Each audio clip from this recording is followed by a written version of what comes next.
तो चलिए अब करते हैं बुलेटिन की शुरुआत। केंद्रीय गृह मंत्री अमित शाह अब मिशन छत्तीसगढ़ में जुट गए हैं। रायपुर में उन्होंने देर रात बीजेपी नेताओं पदाधिकारियों के साथ बैठक की और दूसरे चरण की 3 सीटों पर जीत की रणनीति तैयार की। इस दौरान अमित शाह ने पार्टी नेताओं को जीत का मंत्र भी दिया। अब आज अमित शाह कांकेर में चुनावी सभा करेंगे और बीजेपी प्रत्याशी भोजराज नाग को जिताने की अपील करेंगे। दूसरे चरण में छत्तीसगढ़ की 3 सीटों पर मतदान होना है, मैं आपको बता दूं, जिसमें राजनांदगांव हाई प्रोफाइल सीट मानी जा रही है। वहीं बाकी 2 सीटें हैं कांकेर और महासमुंद, और उसमें से कांकेर सीट को लेकर ही आज गृह मंत्री अमित शाह का ये दौरा है। कांग्रेस और बीजेपी दोनों ही पार्टियों की प्रतिष्ठा दांव पर लगी हुई है राजनांदगांव की हाई प्रोफाइल सीट को लेकर। तो आज केंद्रीय गृह मंत्री अमित शाह का मिशन छत्तीसगढ़ है, जहां वो कांकेर में जनसभा को संबोधित करेंगे और इससे ठीक पहले वाली रात आला नेताओं की मौजूदगी में गृह मंत्री अमित शाह ने बैठक ली। और अब जरा आपको बताते हैं कि रायपुर में देर रात हुई अमित शाह की बैठक में क्या हुआ। बैठक में कांकेर, महासमुंद और राजनांदगांव को लेकर अमित शाह ने पार्टी नेताओं से जानकारी ली। उन्होंने अगले 3 दिन राजनांदगांव सीट पर फोकस करने के निर्देश दिए हैं। वहीं अमित शाह ने कांकेर में नक्सली मुठभेड़ को लेकर चर्चा भी की। बैठक में सीएम विष्णुदेव साय भी मौजूद थे। उन्होंने तीनों सीटों को लेकर शाह को अलग अलग चर्चा की और एक बूथ पर फोकस करने को कहा। तो ये वो बड़ी बातें हैं जो कल की बैठक में की हुई। और अब इस खबर पर अधिक जानकारी के साथ जुड़ गए हैं मेरे सहयोगी खोमन साहू। खोमन, अभी मैं बता रही थी दर्शकों को कल की बैठक से जुड़ी बड़ी बातें, उसमें एक बड़ी बिंदु जो है वो निकल कर आया है, वो ये है कि एक बूथ पर फोकस है भारतीय जनता पार्टी का। देखिए अंजलि, निश्चित तौर पर बूथ जीतने का अभियान भारतीय जनता पार्टी ने भी चलाया था, लेकिन जिस तरीके से कल केंद्रीय गृह मंत्री अमित शाह ने तमाम पार्टी के नेताओं को ये निर्देश दिए हैं कि तमाम जो बूथ के अध्यक्ष हैं उनको किस तरीके से जीता जाए, बूथ पर किस तरीके से फोकस किया जाए, इस पर खास तौर पर दिशा निर्देश अमित शाह ने दिया है।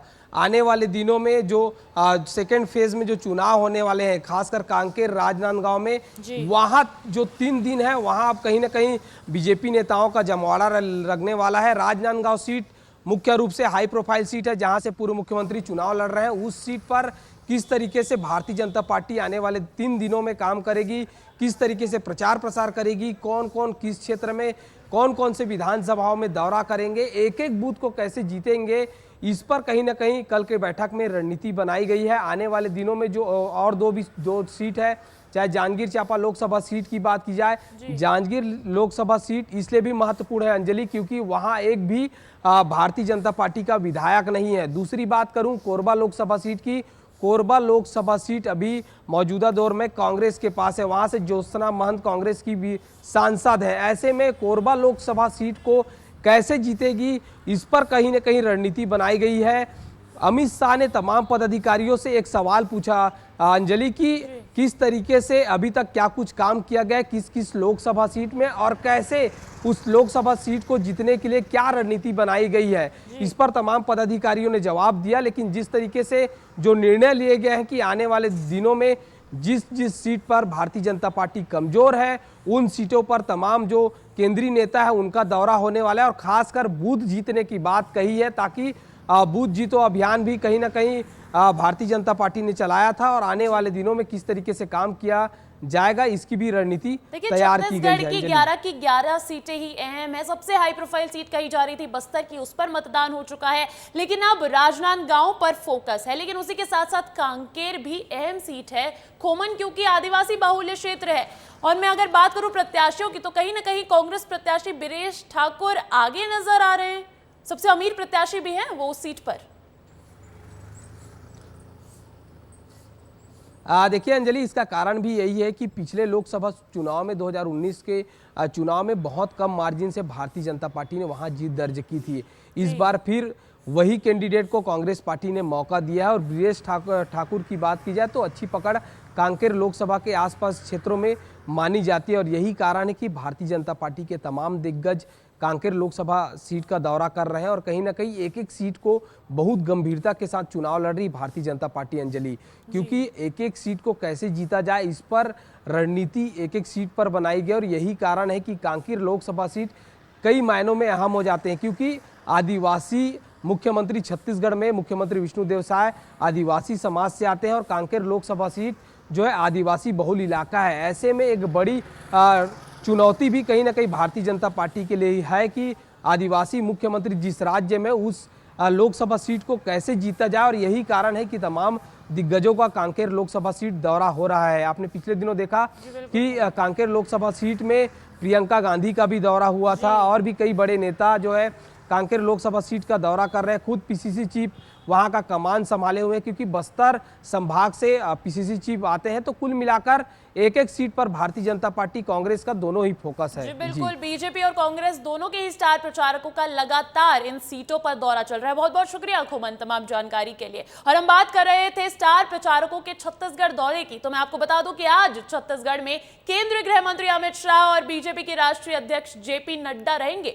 दोनों ही दिग्गज आज चुनाव प्रचार में अपनी ताकत झोंकेंगे। मैं आपको बता दूं कि केंद्रीय गृह मंत्री अमित शाह का आज कांकेर दौरा है, जहां पर वो वहां के बीजेपी प्रत्याशी भोजराज नाग के माहौल में पक्ष में माहौल बनाएंगे। और इसी सिलसिले में आज दुर्ग में बीजेपी के राष्ट्रीय अध्यक्ष जेपी नड्डा का भी दौरा रहने वाला है।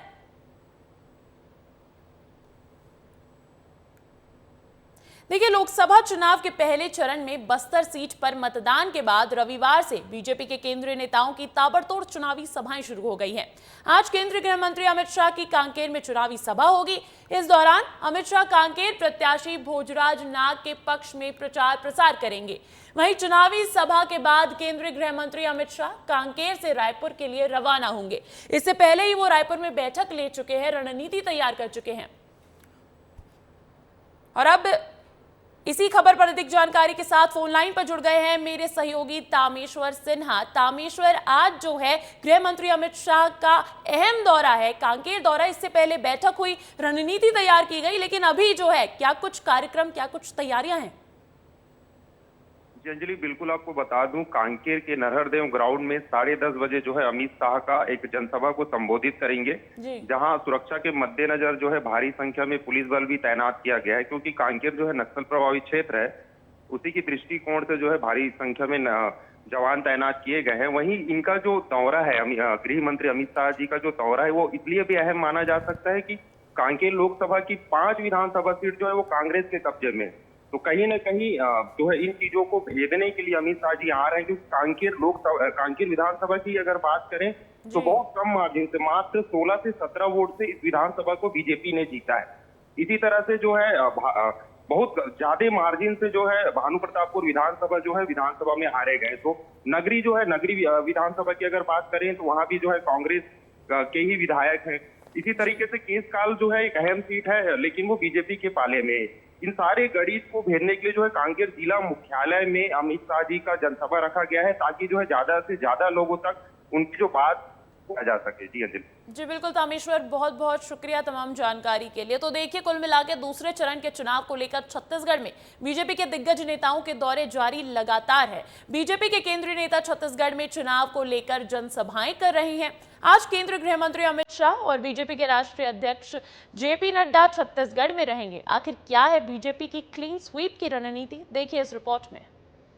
लोकसभा चुनाव के पहले चरण में बस्तर सीट पर मतदान के बाद रविवार से बीजेपी के केंद्रीय नेताओं की ताबड़तोड़ चुनावी सभाएं शुरू हो गई हैं। आज केंद्रीय गृह मंत्री अमित शाह कांकेर में चुनावी सभा करेंगे, तो वहीं बीजेपी के राष्ट्रीय अध्यक्ष जेपी नड्डा नोरमी, भिलाई और रायपुर के चंदकुरी में सभा को संबोधित करेंगे, जिसे लेकर तैयारियां पूरी हो गई हैं। केंद्रीय गृह मंत्री अमित शाह तो एक दिन पहले ही रायपुर पहुंच गए, जहां उन्होंने देर रात तक बीजेपी नेताओं के साथ बैठक की और लोकसभा चुनाव को लेकर रणनीति बनाई। आज अमित शाह कांकेर में बीजेपी प्रत्याशी भोजराज नाग के समर्थन में जनसभा करेंगे और बीजेपी के पक्ष में वोट की अपील करेंगे। कांकेर सीट की बात की जाए तो यहां से कांग्रेस ने वीरेश ठाकुर को टिकट दिया है। ये दोनों अपने अपने दल के दिग्गज नेता हैं। लगातार चुनाव प्रचार के दौरान दोनों एक दूसरे को घेरते हुए नजर आते हैं। लोकसभा चुनाव में इस सीट पर कांटे की टक्कर देखने को मिल सकती है। हालांकि इस सीट पर पिछले 6 चुनाव से बीजेपी का ही कब्जा है और बीजेपी अपना ये कब्जा बरकरार रखना चाहती है। वहीं बीजेपी के राष्ट्रीय अध्यक्ष जेपी नड्डा भी छत्तीसगढ़ में चुनावी सभा कर प्रत्याशियों के समर्थन में वोट की अपील करेंगे। सबसे पहले नड्डा लोरमी में बीजेपी प्रत्याशी के समर्थन में जनसभा करेंगे, फिर भिलाई जाएंगे और फिर रायपुर के चंदखुरी में बीजेपी के प्रत्याशी ब्रजमोहन अग्रवाल के पक्ष में जनसभा करेंगे। हालांकि इन तीनों सीटों पर बीजेपी का ही कब्जा है, लेकिन इस बार बीजेपी कोई भी मौका नहीं छोड़ना चाहती है और पूरे छत्तीसगढ़ में क्लीन स्वीप की तैयारी में है।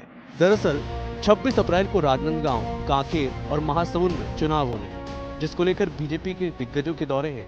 23 और 24 अप्रैल को पीएम मोदी भी छत्तीसगढ़ आएंगे और चुनावी हुंकार भरेंगे। दूसरे चरण के चुनाव के लिए बीजेपी पुरजोर कोशिश में लगी है। विधानसभा चुनाव में जिस तरह से बीजेपी ने यहां सत्ता वापस पाई थी, ठीक उसी तरह लोकसभा में बीजेपी इस बार छत्तीसगढ़ में सारी 11 सीटें लेने की कोशिश में है। लेकिन बीजेपी की ये कोशिश कितना रंग लाती है, ये तो चुनाव परिणाम के बाद ही स्पष्ट होगा। ब्यूरो रिपोर्ट, विस्तार न्यूज़। और अब एक बड़ी खबर मिल रही है यूपी से। यूपी के संत कबीर नगर में कैबिनेट मंत्री संजय निषाद पर कुछ लोगों ने हमला कर दिया। मंत्री संजय निषाद को नाक पर चोट लगी है, ऐसी खबरें सामने आ रही है। ब्लीडिंग होने पर लोग उन्हें जिला अस्पताल लेकर पहुंचे, जहां प्राथमिक इलाज के बाद संजय निषाद अस्पताल के बाहर ही धरने पर बैठ गए हैं। उन्होंने पुलिस प्रशासन पर लापरवाही का आरोप लगाया है और हमला करने का आरोप समाजवादी पार्टी के कार्यकर्ताओं पर लगाया है। पुलिस ने 4 लोगों को अभी तक हिरासत में ले लिया है। वहीं मामले की पूरी जांच की जा रही है। तो ये इस वक्त बड़ी खबर मिल रही है यूपी से। यूपी के संत कबीर नगर में कैबिनेट मंत्री संजय निषाद पर यह हमला, कुछ लोगों ने उन पर हमला कर दिया, जिसमें उनकी नाक पर चोट लग गई, ब्लीडिंग हुई और उसके बाद उन्हें जिला अस्पताल में भर्ती कराया गया, जहां प्राथमिक इलाज के बाद उन्होंने अस्पताल के बाहर ही धरना दे दिया। उन्होंने कहा कि पुलिस प्रशासन की ये बड़ी लापरवाही है। साथ ही साथ उन्होंने हमला करने का आरोप समाजवादी पार्टी के कार्यकर्ताओं पर लगाया है। पुलिस इसकी तहकीकात कर रही है और पुलिस ने 4 लोगों को हिरासत में ले लिया है। में चुनावी माहौल है, ऐसे में आरोप प्रत्यारोप का सिलसिला तो चलता रहता है। ऐसे में कांग्रेस सांसद राहुल गांधी ने खचाखच भरी ट्रेन की एक बोगी का वीडियो सोशल मीडिया पर शेयर किया है और लिखा है कि रेल सफर करना अब सजा बन चुकी है। वीडियो में लोग ट्रेन के टॉयलेट और फर्श पर बैठकर यात्रा करते नजर आ रहे हैं। उन्होंने लिखा कि आम आदमी की ट्रेन से जनरल डिब्बे कम कर सिर्फ एलीट ट्रेन का प्रचार कर रही मोदी सरकार में हर वर्ग को यात्री प्रताड़ित हो रहा है। तो ये वो वीडियो है जो सोशल मीडिया पर कांग्रेस सांसद राहुल गांधी ने शेयर किया है। वो सोशल मीडिया पर ज्यादातर एक्टिव नजर आते हैं और इस वीडियो को जारी करके उन्होंने मोदी सरकार को जमकर घेरा। उन्होंने कहा कि आम आदमी की ट्रेन से जनरल डब्बे को कम कर सिर्फ एलीट ट्रेन पर फोकस किया जा रहा है, जिससे आम आदमी ट्रेन में सफर करने में परेशान हो रहा है।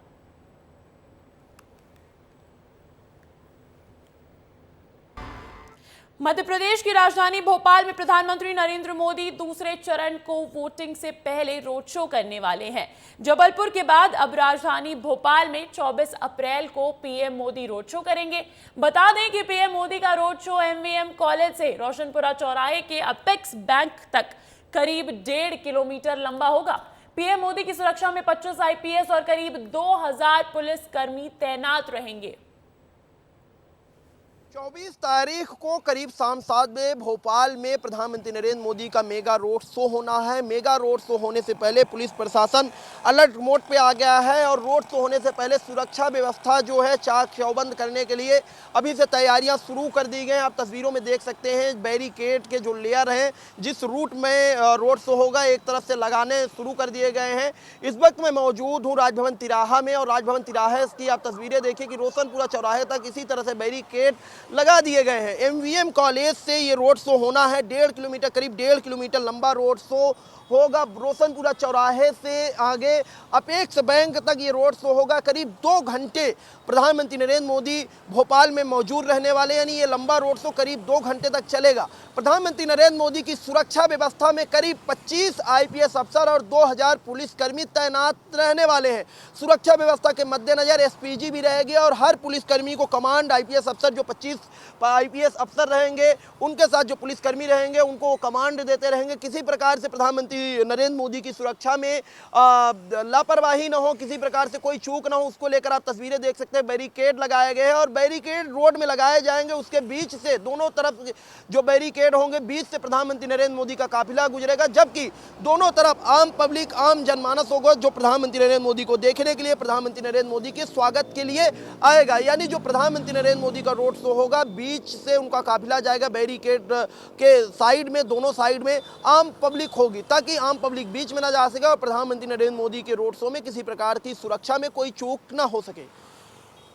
कैमरा पर्सन बीरेंद्र के साथ सूरज तिवारी, विस्तार न्यूज। मध्य प्रदेश के बाद अब रुख करते हैं छत्तीसगढ़ का। देखिए, जांजगीर चांपा जिले में लोकसभा चुनाव के ठीक पहले कांग्रेस में अंदरूनी कलह देखने को मिल रही है। कांग्रेस के प्रदेश सचिव राघवेंद्र पांडे ने पार्टी के नेता द्वारा गोली मारने की धमकी देने की बात कही है। इतना ही नहीं, फेसबुक पर एक पोस्ट लिखकर कहा कि गोली मारकर मेरी हत्या की जा सकती है। प्रदेश सचिव राघवेंद्र पांडे के इस पोस्ट के बाद कांग्रेस संगठन में हलचल मच गई है। इसी मुद्दे पर कांग्रेस के प्रदेश सचिव राघवेंद्र पांडे ने खास बातचीत की संवाददाता प्रकाश साहू से। हमारे साथ चर्चा के लिए मौजूद हैं, हम उनसे बात करेंगे कि आखिर क्या स्थिति बन रही जिसके वजह से उन्हें धमकी मिल रही है। आपको धमकी दी गई है, किस वजह से इस प्रकार की जो है गोली मारने की धमकी दी गई है? मैंने जिला कांग्रेस कमेटी में दावेदारी किया था। जांजगीर चांपा विधानसभा के साथ ही अकलतरा विधानसभा के लिए मैंने अपना नाम का प्रस्ताव रखा था। ये बात कुछ लोगों को नागवार गुजर रही थी और उन्होंने काफ़ी लंबे समय से मुझे टारगेट में रखा था।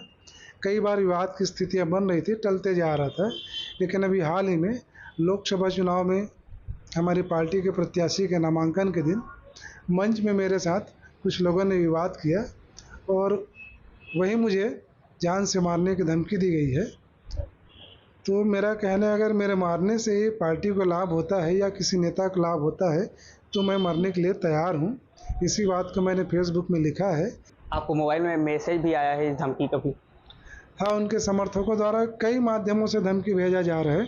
अभी तो आपके मैं मोबाइल में दिखाया हूँ, उसके एक समर्थक ने कहा है कि मैं अभी जांजगीर में नहीं हूँ, अगर जांजगीर में होता तो मैं आपको बताता राजनीति में पर्सनल होना क्या होता है। तो मैं उनका इंतज़ार कर रहा हूँ कि वो जांजगीर में आए और वो मुझे बताएं क्या धमका रहे हैं, क्या करना चाहते हो। करने में तो तैयार हूँ, मुझे कोई आपत्ति नहीं है। पिछले 6 महीने से भी ये मामला चल रहा है? पिछले 6 महीने से टारगेट में हूँ, लेकिन इतना उग्र नहीं हुआ था, लेकिन अभी उस कार्यक्रम के नामांकन रैली के बाद से ज़्यादा उग्र हो गया है। कौन लोग हैं वो जो धमकी दे रहे हैं गोली मारने की, हत्या करने की? मेरे पार्टी के ही लोग हैं और उनके समर्थक हैं, मतलब मेरे अपने ही हैं। वो लगातार पार्टी में सक्रिय रहकर जो है राघवेंद्र पांडे जी लगातार काम कर रहे हैं और इसके बाद उन्हें पार्टी के ही कुछ नेता जो है गोली मारकर हत्या करने की बात कह रहे हैं। फिलहाल देखने वाली बात होगी कि इसमें आगे क्या करने वाली बात होगी। प्रकाश साहू, विस्तार न्यूज, जांजगीर।